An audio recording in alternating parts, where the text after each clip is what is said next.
नमस्कार। Case book channel पे आए सभी दर्शकों को मेरा यानी कि सुदामा प्यारे का तहे दिल से साधुवाद।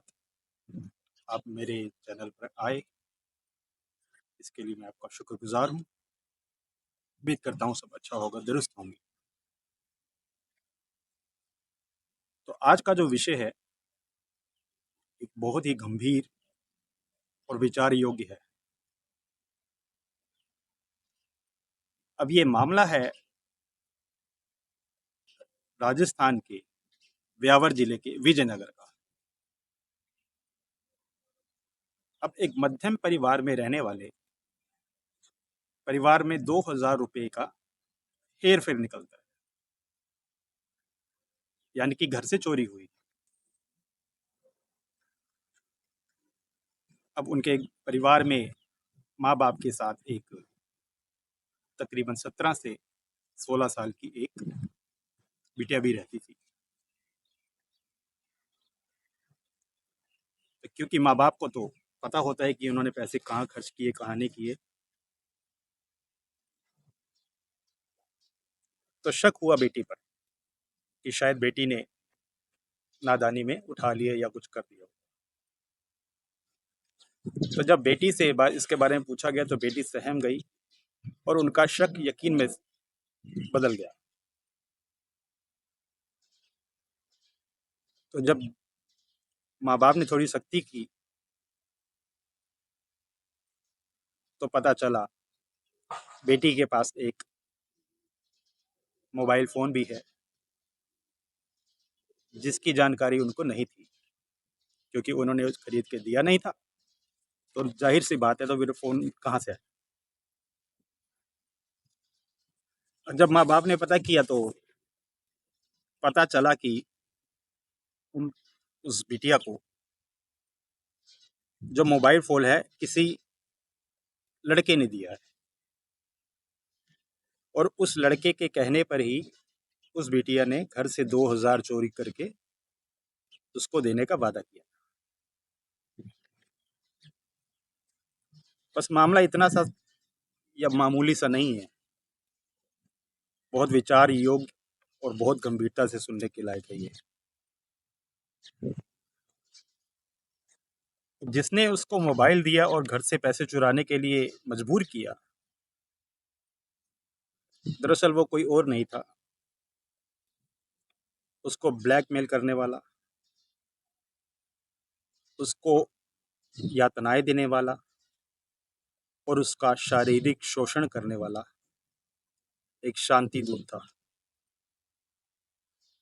शांति दूत, जी हाँ, समझ ही गए होंगे आप। यानी कि वो एक मुस्लिम युवक था। अब दुनिया की नज़र में तो ये मामला तब सामने आया जब वो माता पिता और बिटिया गंगानगर के पुलिस स्टेशन में जाकर ये कंप्लेंट दर्ज करवाते हैं, अपनी शिकायत बताते हैं कि इस तरह से किसी ने उनकी बेटी को मोबाइल दिया है और शारीरिक रूप से शोषण किया और अन्य यातनाएं दी। पुलिस ने उनकी शिकायत पर कार्रवाई करते हुए तकरीबन 24 घंटे के अंदर ही 5 युवकों को गिरफ्तार कर लिया, जो कि अब करते करते, क्योंकि केस अब तकरीबन 1 हफ्ता पुराना हो चुका है, तो अब तक कहा जाता है कि 12 से 15 मुस्लिम युवक गिरफ्तार कर लिए जा चुके हैं और उन पर पोस्को का एक एक्ट लगाया है, जो कि रेप आदि की धाराओं में लगता है।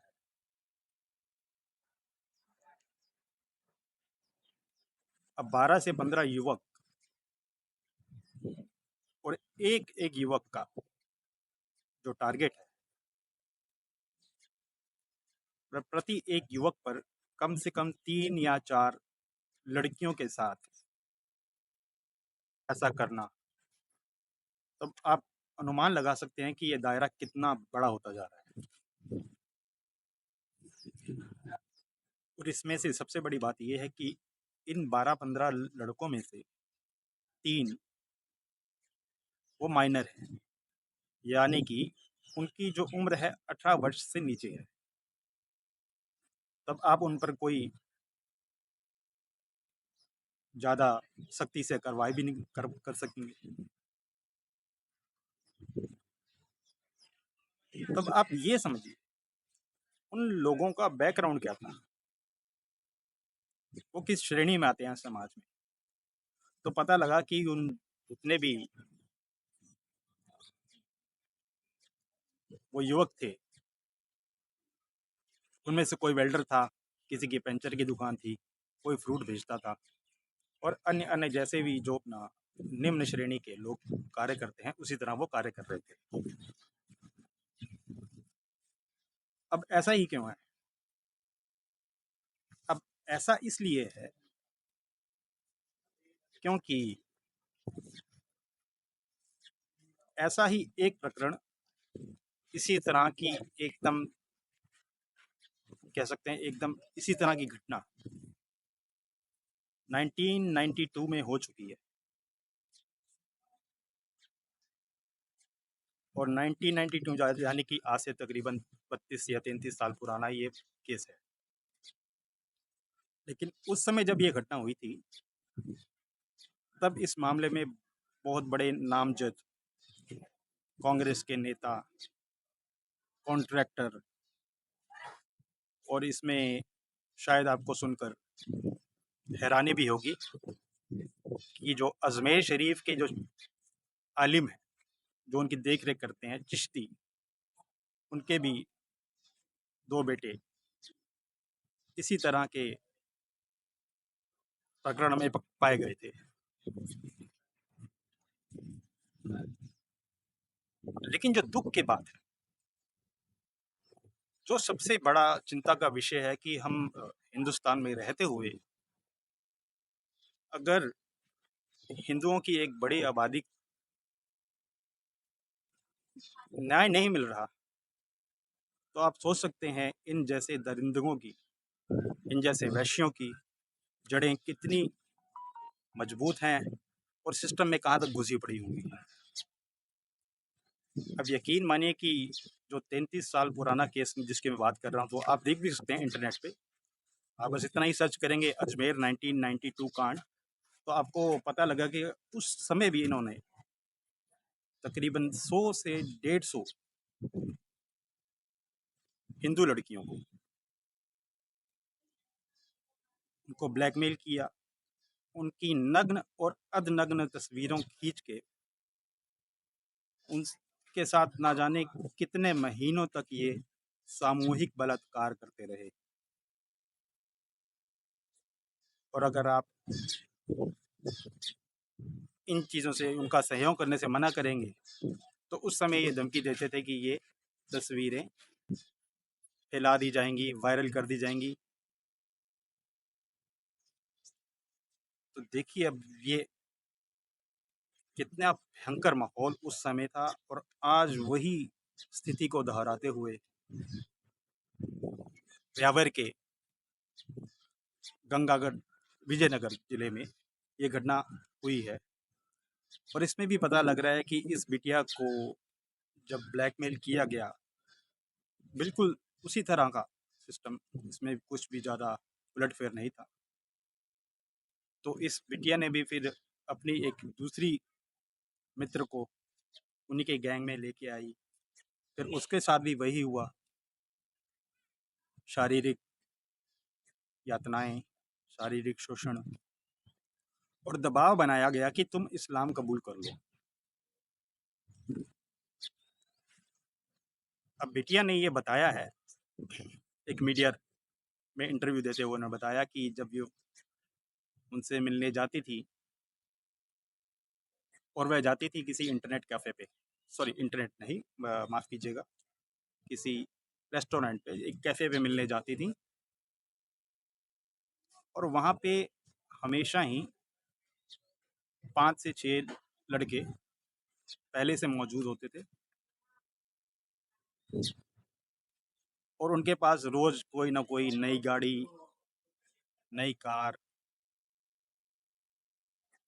मोटरसाइकिल, नए नए फ़ोन उनके हाथ में होते थे।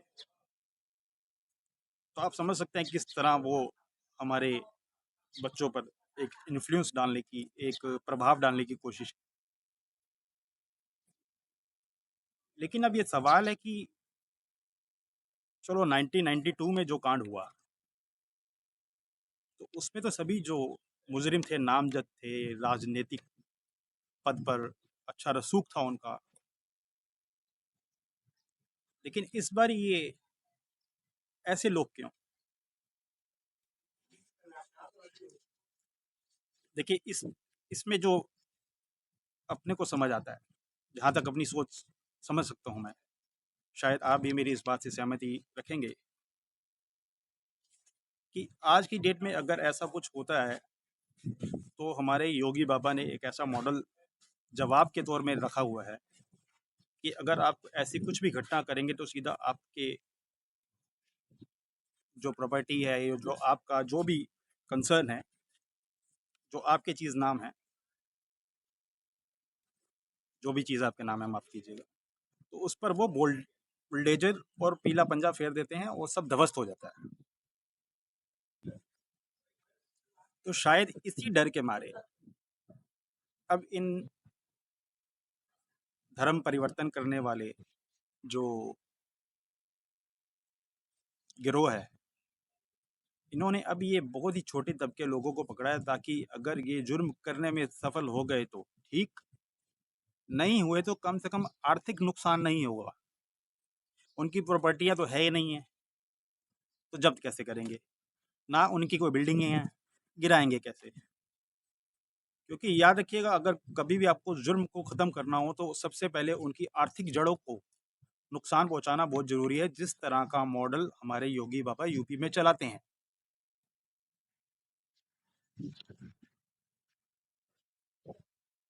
अब ये भी बात है कि अगर ये बच्चे जैसे, बच्चे ही क्या कहूँगा, अब छोटे, ये छोटे दानव ही हैं, ये जो 12-15 लोग हैं। अब इन बच्चों के पास पैसा आता कहाँ से है? इस पैसे की क्या अकाउंटेबिलिटी है, क्या क्रेडिबिलिटी है, क्या सोर्स क्या है? अब आप ये देखें, सोर्स तो बहुत कुछ भी हो सकते हैं, विदेशी फंडिंग भी हो सकती है, इनका अपना जो 2 नंबर के इनके काम हैं उनसे भी किया जा सकता है। लेकिन एक बात गौर करने वाली अगर आपने देखी हो, खासकर हम हिंदुओं लोगों में तो बहुत ही ज़्यादा ये बीमारियां लगी हुई हैं कि सड़क चलते जहाँ भी मज़ार देखी, जहाँ भी कोई कब्र देखी, 20 का नोट चढ़ा दिया। अब यही कब्रें, यही मज़ारें, आपने कभी गौर किया ये हमेशा पुल के ऊपर क्यों होती हैं, या किसी रेलवे स्टेशन के ऊपर क्यों होती है, या किसी बस स्टॉप के पास क्यों होती है, या किसी मंदिर के आसपास ही क्यों होती है? देखिए, ऐसा इसलिए है कि जहाँ पे ज़्यादा लोग आएंगे, तो उस हिसाब से वहाँ पे चढ़ावा भी उस तरह से बढ़ता जाएगा। और मैंने कभी नहीं देखा कि शायद किसी मुस्लिम ने किसी दरगाह पर 10 या 20 का नोट चढ़ाया हो। हाँ, लेकिन हमारे हिंदू भाई बहन तो ऐसे हैं, एकदम उसको सर झुका के जाएंगे, 100, 50, 20 दे के जाएंगे। अब ये बताइए, जो आपने कैश में 50, 100 जो भी चढ़ाया, और ऐसी पूरी इंडिया में कितनी दरगाहें हैं, कितनी मज़ारें हैं, जिनका कोई हिसाब, कोई किताब नहीं है। तो इसका मतलब ये है कि वहाँ पे जितना भी पैसा आ रहा है, सब कच्चे में आ रहा है, उसका कोई बिल नहीं है, उसका कोई अकाउंट नहीं है, तो फिर वो पैसा कहाँ इस्तेमाल होगा? बिल्कुल। तो वो पैसा सिर्फ और सिर्फ ग्रामांतर कराने में इस्तेमाल, आपकी जड़ें कमज़ोर करने में इस्तेमाल होगा, आपके ऊपर प्रभाव डालने के लिए इस्तेमाल होगा। क्योंकि उस बच्ची ने बताया कि जब वो उनसे मिलने जाती थी, तो उनको किसी लड़के ने बताया कि अगर हम ब्राह्मण की बेटी को धर्म चेंज करवाएंगे, परिवर्तन करवाएंगे, तो उनको 20 लाख रुपए मिलेंगे, और अगर किसी दलित की बेटी को कराएंगे तो 10 लाख रुपए मिलेंगे। अब खुद ही समझिए कि ये कहाँ तक और किस लेवल तक ये फैला हुआ है। तो आज मेरा वीडियो बनाने का कोई मकसद वाहवाही लूटना या फिर कुछ ऐसा नहीं है। बस मैं चाहता हूँ कि आप लोगों को जानकारी होनी चाहिए कि आपके आसपास चल क्या रहा है, और कृपया करके अपने बच्चों पर नज़र रखें, अपनी बेटियों पर नज़र रखें। सिर्फ दुर्गा माँ को पूजने से ही कुछ नहीं होगा, अपनी बेटियों को दुर्गा जैसा बनाएं भी। आप अपनी राय, अपनी टिप्पणी नीचे कमेंट में लिख सकते हैं। चलिए फिर आज के लिए इतना ही, फिर मिलेंगे। नमस्कार।